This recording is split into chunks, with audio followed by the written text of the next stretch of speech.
بسم الله الرحمن الرحيم الحمد لله وحده والصلاة والسلام على من لا نبي بعده رب اشرح لي صدري ويسر لي أمري واحلل عقدة من لساني يفقهوا قولي ثم ما بعد السلام عليكم ورحمة الله وبركاته. Урматтуу мусулман бир туугандарым, сабагыбызды улантсак.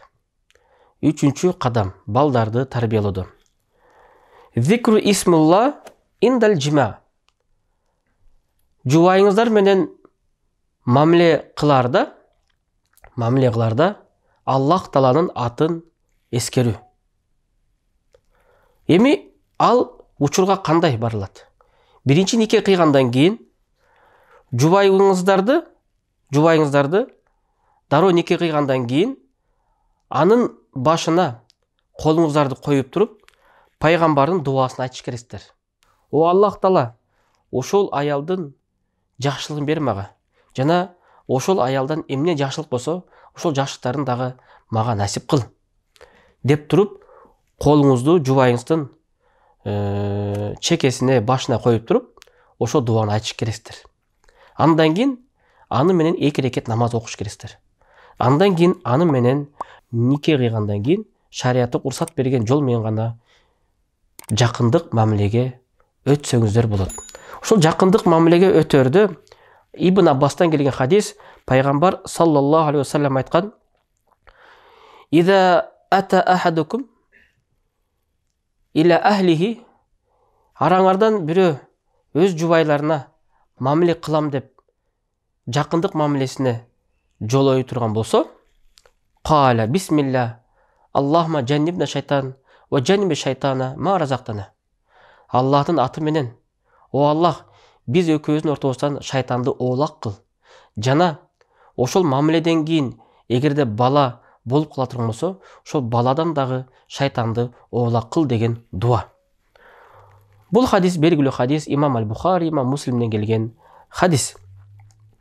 Жана пайгамбар алейхиссалату вассалам айтат: эгерде ошол себептен бала тагдырга жазылып бала боло турган болсо, аш-шайтану ла ядурру абада.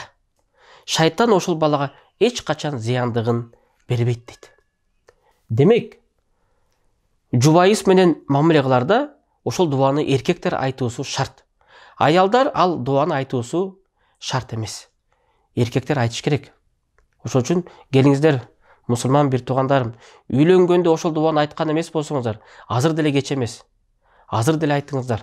Анткени ар бир мамиледе ошол дуаны айтууда пайгамбардын сүннөтүн тирилтебиз. Пайгамбардын сүннөтүндө жашайбыз. Пайгамбардын сүннөтү намаз окуп эле, орозо кармап, зекет берип коюп, мусулмандарга ассаламу алейкум деп жүрүү эмес.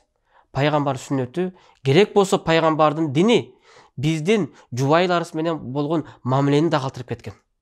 Ажаткана кантип киргенде эмне дуаны айткан, ошону да калтырып кеткен.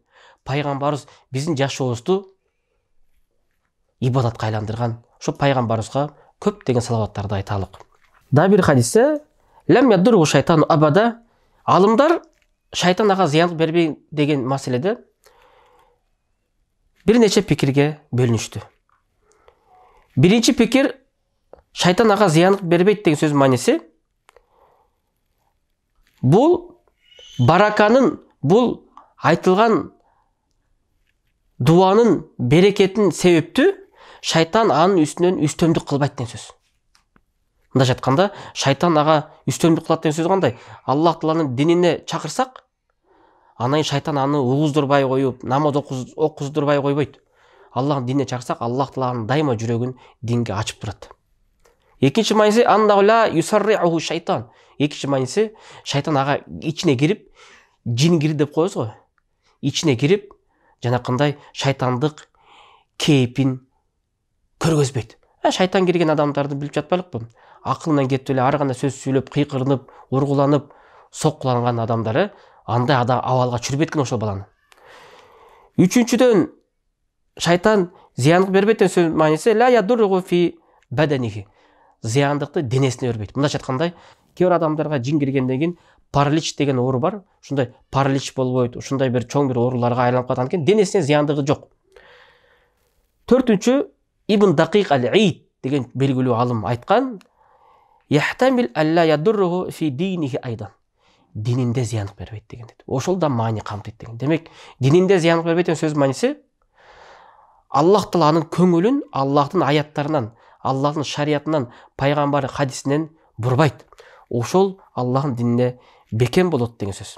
Демек, келіңіздер, ошол бірле дуаны айтып қойдыңыздар, қанша деген пайдаларға балаңыз жетішеді. Егер де ошондай бір дуаны айтпай қалсақ, балаңыз қанша деген жашылықтарына құр қалады. Анан артынан чуркап эле жүрөбүз, дем салдырып, кыйналып эле балабыз биздин алыбызды кетирип койсун. Тескеринче балабыз шайтандын алын кетирсин. Балабыз ушунчалык мыкты болсун. Анткени балдар биздин келечегибиз. Ошол балдардан көп нерсе жатат. Ошол балдар кийин пайгамбардын сүннөтүн, анын илимин, шариятты улантуучулар. Мен кайрылат элем биздин жаштарга, болочок аталарга балдарыңарды тарбиялайм деп баштасыңар. Жубайларыңар менен мамиле кылганда ошол дуаны жаттаңыздар. Бул дуа Крепост мусульманина, мусульмандын коргон дуасы деген китепте жазылган. Ал китепте силерди Борбордук мечитке барсаңар, ошол китепти табасыздар. Имам Кахтанинин китеби, ошол дуа жазылган. Ошол дуаны бардык мусульмандар сатып алып, ошол дуаны айтып мамиле кылса, Аллах субханала тааля бул баланын өмүрүнө береке берет. Аллах субханала тааля бардыгыбыздын балдарыбызды, жакындарыбызды, жубайларыбызды бизге берекелүү кылсын.